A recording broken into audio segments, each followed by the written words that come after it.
जंगल के लिए शेरनी की लड़ाई और मॉन्स्टर्स। एक बार की बात है, एक बहुत ही सुंदर और घना जंगल था।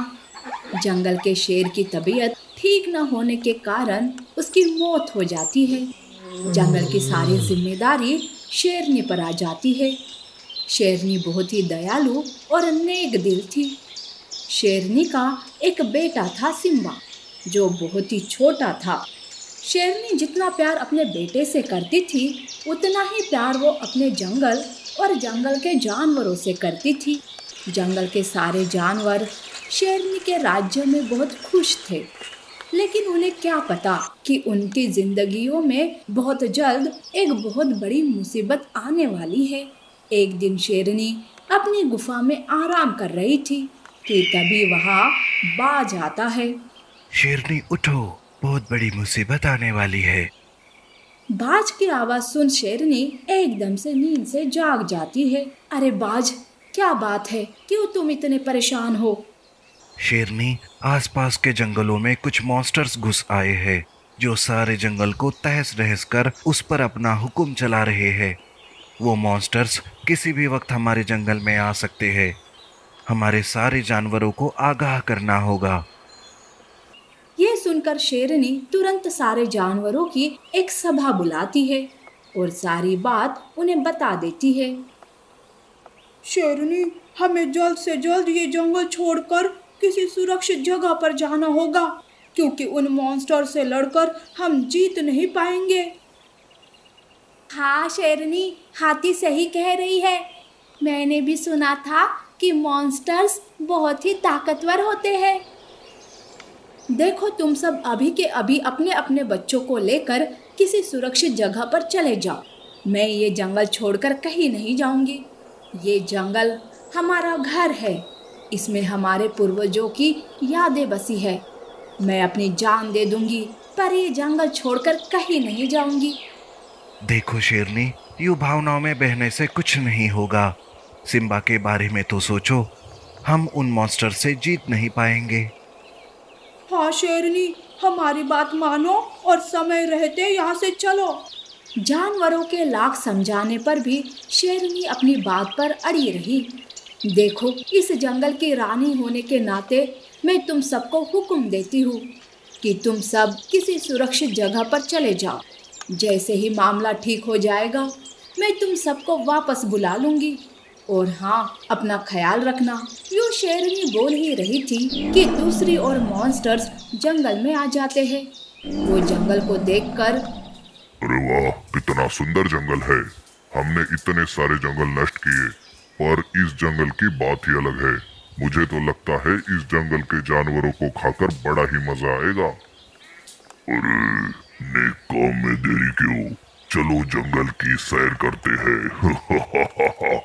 मॉन्स्टर्स की खबर मिलते ही सारे जानवर सुरक्षित जगह को ढूंढते हुए निकलते हैं। इधर मॉन्स्टर्स जंगल में जो भी जानवर नजर आता, पलक झपकते ही उनका शिकार कर रहे थे।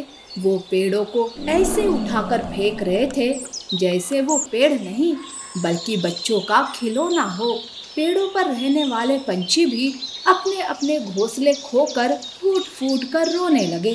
सारे जंगल में तबाही मच गई थी। मुझे सिम्बा को यहाँ से भेजना होगा। मैं अपनी जीत के आगे सिम्बा की जान खतरे में नहीं डाल सकती। सिम्बा बड़ा होकर एक ताकतवर और दयालु राजा बनेगा। वो मेरे बाद अपने पूर्वजों के इस जंगल को बचाएगा। यूं सोचकर शेरनी उल्लू और हाथी से कहती है, देखो, मैं तुम दोनों को सिम्बा की जिम्मेदारी देती हूँ। तुम इसका अच्छे से ख्याल रखना। इसे एक ताकतवर और हिम्मत वाला राजा बनाना, ताकि ये आगे जाकर अपने पूर्वजों के दिए हुए इस जंगल की रक्षा कर सके और अपने माता पिता का नाम रोशन कर सके। देखो शेरनी, तुम जिद ना करो। सिम्बा को तुम्हारी जरूरत है। तुम उन मॉन्स्टर्स का सामना नहीं कर सकती। हाँ शेरनी, उल्लू सही कह रहा है। सिम्बा के खातिर तुम्हें हमारे साथ चलना ही होगा। देखो, तुम लोग मुझे यूं कमजोर मत बनाओ। मेरे लिए ये सिर्फ जंगल नहीं है, ये मेरा घर है। यहाँ मेरे पूर्वजों की यादें बसी है, मेरे पति की यादें हैं। इसे बचाने के लिए मैं अपनी जान दे दूंगी, पर इसे छोड़कर कहीं नहीं जाऊंगी। कृपा करके तुम लोग सिम्बा को लेकर यहाँ से चले जाओ। हाथी और उल्लू बड़े ही दुख भरे मन से सिम्बा को लेकर वहाँ से चले जाते हैं। शेरनी आंखों में आंसू लिए हुए दुख भरे मन से सिम्बा की ओर देखने लगती है। देखते ही देखते सारा जंगल खाली हो जाता है। वहीं दूसरी ओर मॉन्स्टर जंगल में जानवरों को ढूंढते हुए आगे बढ़ रहे थे कि तभी उनका सामना शेरनी से होता है। देखो, तुम लोग यूं मेरे जंगल में तबाही नहीं मचा सकते। यहाँ कई सारे मासूम जानवर रहते हैं। तुम लोग ये जंगल छोड़कर चले जाओ और इन जानवरों को जीने दो। ये जंगल हमारा है, तुम जैसे मॉन्स्टर्स का नहीं। अरे ओ शेरनी, तेरी ये हिम्मत कि तू हमें ये जंगल छोड़कर जाने के लिए कह रही है। ना जाने हमने कितने बड़े बड़े जंगल नष्ट किए हैं, हमारे सामने आज तक कोई नहीं टिक पाया। वैसे अब तेरा भी अंत आ चुका है। आज से ये जंगल हमारा। देखो, यूं अपनी ताकत का प्रदर्शन मासूम पर करना गलत बात है। न जाने तुम लोगों ने कितने मासूम जानवरों को बेघर किया है, पर मेरे जीते जी तुम लोग इस जंगल पर राज नहीं कर सकते। ये सुनकर दोनों मॉन्स्टर जोर जोर से हंसने लगते हैं। अच्छा, तो तू रोकेगी हमें? जरा रोक कर तो बता। मॉन्स्टर शेरनी पर हमला करते हैं। शेरनी उनके हमलों से बचने की बहुत कोशिश करती है, पर वो अपने आप को बचा नहीं पाती, वो मर जाती है। ये देख मॉन्स्टर जोर जोर से हंसने लगते हैं। बड़ी आई जंगल को बचाने वाली। अरे आज तक हमसे ना कोई जानवर बच पाया है और ना ही बच पाएगा। आज से ये जंगल हमारा है। यूं मॉन्स्टर जोर जोर से हंस रहे थे कि तभी अचानक से मौसम में बदलाव हो जाता है। आसमान में काले बादल छा जाते हैं, बिजलियां गरजने लगती है, जोरों की आंधी और तूफान शुरू हो जाते हैं। मॉन्स्टर उस आंधी और तूफान को देखकर, अरे अचानक से ये मौसम में कैसा बदलाव आया? मॉन्स्टर्स आंधी से बचने की कोशिश कर रहे थे कि इधर शेरनी की आत्मा उन मॉन्स्टर्स के सामने प्रत्यक्ष होती है। ये देख वो दोनों मॉन्स्टर चौंक जाते हैं। अरे ओ मॉन्स्टर्स, तुम लोगों ने क्या सोचा कि तुम लोग मुझे मारकर मेरे घर पर राज करोगे? ऐसा मैं कभी नहीं होने दूंगी।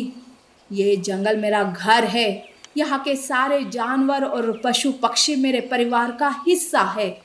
मैं यूं किसी दुष्ट को मेरे परिवार पर हुक्म चलाने नहीं दूंगी। अब तुम लोगों का अंत आ चुका है। यूं शेरनी की आत्मा उन मॉन्स्टर्स पर हमला करती है और उन्हें मार डालती है।